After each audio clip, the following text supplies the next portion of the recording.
Hello, and welcome to Scratch Paper, a writing-related podcast. I'm Alicia de los Reyes, and this is episode 28. If you're a new listener, welcome. I'm so happy to have you here. And if you're a returning listener, welcome back. I am, in case you don't know me, I am a writer and a parent of a toddler. And in this podcast, I share updates, writing prompts, questions, and a lesson or a pep talk. You can find the show notes and sign up to my newsletter at aliciadelosreyes.com. ALICIADELOSREYES.com. So, this week, I do not have anything new to share about my reading or writing, but I did want to share that I am on the prowl, on the hunt for a good book to fall asleep to, and I found this to be an incredibly difficult note to hit. I found one book once called, I think it's called A Year in the Maine Woods. I still have it. It's a nonfiction book, and it's absolutely beautiful, and I say this with like all the kindness and admiration in my heart. It is like the perfect book to fall asleep to because it's just gorgeous writing, and it's like descriptions of squirrels and how the leaves change, and like the most exciting thing that happens in the book, like the most action-packed moment, is when the narrator, it's a memoir, the narrator has a bunch of flies who attack him through his windows. That's like, it's just a beautiful, beautiful study of what it's like to live in the Maine woods, and you can read a page and just feel so calm and relaxed. Anyway, I need more books like that because I have not found one yet that is not too boring to even want to bother reading or too exciting to let me fall asleep. So I would love to hear your recommendations if you have any. Okay, so, but I do have, though that is a super lame update, I do have a fun prompt / question for you to think about this week. And last week, the question was just something simple. I think it was, what is your favorite book title? Inspired by somebody I follow on Instagram. And this week, it's more of a meditative exercise. I really like to meditate, and I've only really started doing it since having a kid. And I think it's a really helpful thing to make me feel settled and like I'm on the right track, which is something I think about a lot. So this prompt is along those lines. So the idea is, think of your writing and your capabilities, your talents as a garden. Like, visualize those things as a garden. And what are the things that you want to cultivate in this garden? And what season is it in the garden? So I'm hoping that this helps you to think about writing in general as kind of a seasonal thing that has times when it blooms or flourishes, times when it's more dormant or resting. And that's really related to today's lesson, or like thing that I'm talking about, which is writing with a small child. So I would love to hear if you actually try this meditation, thought experiment, whatever you want to call it. You can comment I always put up a post about the podcast on my blog, which is aliciadelosreyes.com. And I also put it on Instagram. You can follow me there. I'm at likes_oatmeal. And I usually tweet about it on Twitter too. But yeah, you can respond to the comments in any of those places, or tag me in a post where if you think about this and have a response. I would love to hear it. You can tag me or use the hashtag #ScratchPaperPodcast. So yeah, I'm curious what your writing garden looks like. Yeah. Okay. So this week I decided to talk about how to write with a small child because it's still November, and so a lot of people are doing National Novel Writing Month, NaNoWriMo. And so it's kind of like an opportunity for people to take on a really big project that they might not otherwise do. And I know that some people who listen to the podcast and who I'm friends with on Instagram have small children at home. And I have thought about this so much in the past 2 years since having my own kiddo. I thought that I would share my experience here in the hopes that it will help you if you have a small child now or in the future, or if you have a friend with a small child who's also trying to do some writing. So here are my kind of best practices and ways of thinking for writing with a small child. And I mean like a super small child. So after I had my son, I didn't really write for the first couple of months, but then pretty soon after he was born, I started revising my first novel, Finding Lucy, the one about a missing woman. So that happened when he was maybe 2 months old, maybe younger. I honestly don't remember. So I was revising that pretty fast. And I then since then I revised that novel. It went out on 2 different rounds of submission with another round of revisions in between. And I've also written another novel. And I've done that since having, and my son is now 2. So, I just want to lay this out there. I'm not trying to brag. I'm just trying to, tell you exactly where I'm at, because whenever I read, advice or stories about people, writing as parents, I feel like often their kids are older than mine, or they didn't write with an infant at home, or, there was some other kind of special situation, like they had family nearby who is doing a lot of the caretaking, or not that I'm not saying that any of these things are like cheating. I don't want to sound like that. I am just saying I've struggled to find somebody in a similar position to me, which is a person who wants to write when their child is super young and doesn't necessarily have family nearby to easily coordinate caretaking with. So if you're in that boat, I'm there too. So here are the things that I've learned over the past, let's say 2 years, about writing with a small kid. So the very, very first one, the one that became immediately clear to me, like I would say within days after my child was born, was prioritize. So like only do what you really want to do, especially when your kid is super young, because there is just not that much time at all. I remember like pretty much every time my son would go down for a nap, I would ask myself, okay, what is the one thing I want to do that if I don't get it done before my son wakes up, I'll be so unhappy. And a lot of times that one thing was sleep. Sometimes it was eat. Very rarely it was like shower, but usually it was sleep. And so I am like full permission to honor that, like take care of yourself, because, there's just no way to write and be happy and be a happy parent. And, you can't do all those things while you're running yourself ragged. So prioritize. But so once I did get to do all those things like sleep and eat and shower, then I did often find that I wanted to write a little bit. Or maybe I really did want to write more. But I found that the things that I wanted to write had shifted a bit.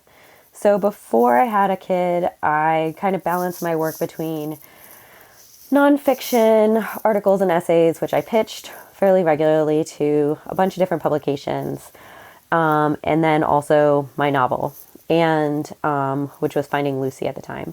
And I kind of worked on that intermittently. But then after my son was born, I was like, oh, I just really want to write fiction. That's what I want to do right now. And so because my writing is not a huge source of income for my family, I was able to say, well, I will stop worrying about getting paid for my writing and just focus on what I want to write. And if you can do that, I think that you should totally do it, because I have really found, like, I just feel so satisfied when I get to write the things that I actually want to work on. And especially now that I have a kid, I just feel like my time is so precious. And I always feel awful if I feel like I've wasted it, quote unquote, wasted it, if I spend time writing something that I don't really feel good about or that I don't really want to write. Yeah. So I shifted, so my priorities shifted, first of all, to like basic self-care, which I never had to think about before, and to kind of crystallize what I really wanted to write, which I found really helpful because I am a person who has a lot of priorities and scattered projects. Like I feel like I always have a lot going on that I want to do, but having a kid really kind of forced me to focus on, okay, like what are the like 3 things I want to do today? What is like the one thing I want to do today? And so, yeah, it helped me get clarity really. So that's the lesson, I guess, would be prioritize. Like, don't be afraid to cut off things that are not serving you. Like, I just totally stopped doing my newsletter. Totally stopped pitching random places, even though, it meant that I wasn't going to get published anywhere for a while. Yeah, just cut off whatever you don't need to do. Okay, the next one is to use the Pomodoro method, which I think I've talked about here before. It's this productivity method, which I'm not super into productivity, but this one actually works for me, which is write for 20 minutes, set a timer, write for 20 minutes, and then stop. And especially in the early days when my kid was very small, he would nap for maybe like 40 minutes tops. And sometimes he'd only nap for 20 minutes. So if I really wanted to write, I would just set the timer for 20 minutes and then I would write. And then I would just stop after that. That would be sometimes all that I wrote that whole day. And it just felt so good to actually get some writing done. And setting the timer made it feel like, well, it gave me a concrete start and end point. And so then I could say, well, I wrote 20 minutes today. And that feels really good when it feels a lot better than walking around thinking like, gee, I really want to write, but I don't know where to begin. And I have this big project, like I was revising, but I don't know how to start it. So I would just write 20 minutes, revise whatever I could get to, and then call it good. So anything that can give you satisfaction as a parent, I feel like you should take advantage of, because a lot of times in parenting, there's not satisfaction all the time. It's kind of a slow process and you don't know when you will see results or if you will. So the third thing is, if you don't want to write, then don't feel like you have to be creative just because you have been creative before. I think it's an evolutionary thing. Your body and mind need to get used to a child, perhaps need to recover from childbirth. So, like if you don't want to write, don't write. I talked to a person who graduated from my college who is a poet when I first moved out here, and I just kind of wanted to like pick her brain and see what she had done. And she told me that after she had her kids, she didn't want to write at all, I think for maybe a year or maybe longer. And it surprised her. But I think it's important to respect your body and mind's desires. So like writing is a creative thing, and a lot of times it doesn't bring external validation. So if it's not doing anything for you internally either, then I don't think there's any reason to do it. So you shouldn't feel bad about that. If you don't want to write, don't. Because another thing is that I just don't believe you always need to be writing, Sometimes you're in the middle of something and you're working on it, and sometimes you're not. And that just makes sense. Kind of related to that seasonal thing, like a garden doesn't bloom all year long, so you don't have to. I saw that online somewhere, to be honest, but I think it's really true. Okay. The fourth thing that I like to do is try fun stuff, like try something new. Sometimes I would feel like writing, but I just wanted to like invent future content for like a magical future newsletter I wanted to do. And I didn't ever intend to send it out, and I didn't even necessarily type it up. I just kind of wrote it down, and that was just fun exercise. Sometimes it's fun to just kind of switch genres. So maybe you always write fiction, you want to try writing poetry or nonfiction. Maybe you want to write something totally different. Or maybe you don't want to write at all. You want to try another creative thing like making collages or painting or dancing or whatever. Try new things. Something about having a kid, it's like a massive change in your life. I think it kind of, in addition to shifting your perspective to like include another human, it also, I think, allows you a moment to step back, and like see yourself differently. And so try new things if you want to, if you can. Okay, so my last and probably most important one, important writing practice is to get childcare. So I have a babysitter who's wonderful. We all absolutely love her. And I also do a care swap with a friend whose kid is about the same age as mine. And so I get like time that I think of as just writing time. And that is what allows me to complete these big projects. That is what lets me write a novel. And I felt so guilty about this for so long. And to be honest, I still feel guilty about it fairly often. But I remind myself that without this childcare, I absolutely would not be able to write a novel, because all those things that I mentioned before, they didn't let me write a new novel. They only barely let me revise a novel. Actually, I only revised it part of the way, and then I started getting childcare. So it's just, for me, for my kid, for my family, it's not possible for me to write only when my kid is sleeping. For one thing, he wakes up really early. For another, I'm like tired. I need to rest when my child is resting. And there's just, it doesn't work. I've tried it. I was running myself ragged. And so I've never found helpful all those articles online that are like, here's how to balance childcare or parenting and work. Like, I can't balance those things without adding some more things to the balance. It doesn't fit. So it's possible that your family and you are different, that you can write during your child's nap time. Maybe you can work something out with another member of your family or another parent, where they get to play with them while you go off and write. But if not, I totally fully recommend hiring childcare or doing a care swap. The way that our care swap works, it's totally free. Me and the other parent, we take turns. So on Mondays, our friend comes over. He's 2 also, and we play. And on Wednesdays, my son goes over to his friend's house and he plays over there. And we do it for 4 hours in the morning, and then the kids take naps in the afternoon. So it works out totally awesome for us. I really love care swapping, and I think it's like a win-win-win, because the kids love hanging out together. They have somebody to play with. The parents get a break, and I don't know what the third win is, but it's just all around good. Oh, it's free, so that's the other win. So I want to follow this up with, I understand that not everybody can get childcare, can't afford it. And I want to say here for the record that I think that that's wrong. I think everybody should be able to have time to pursue the things that they care about. So I've read essays by moms who say, I'm just talking about, I'm sorry that not everybody can do this. I understand that I'm lucky and privileged to be able to do this, to hire childcare and write. So I am also lucky and privileged to be able to do this, but I think that caveat is not enough. I think that we need to, it's a good starting place to recognize that we are lucky to be able to pursue the things that we care about.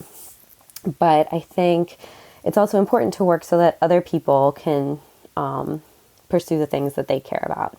So to that end, I would encourage you, if you do have the time, to work on your own creative projects, to work on your writing, to look for ways to help others, either maybe doing a care swap with another parent, or to join organizations that work for things like paid parental leave, better universal child care, things like that. So there's a really awesome organization in the state of Washington called Moms Rising, and they were part of getting the Parental Leave Act passed here.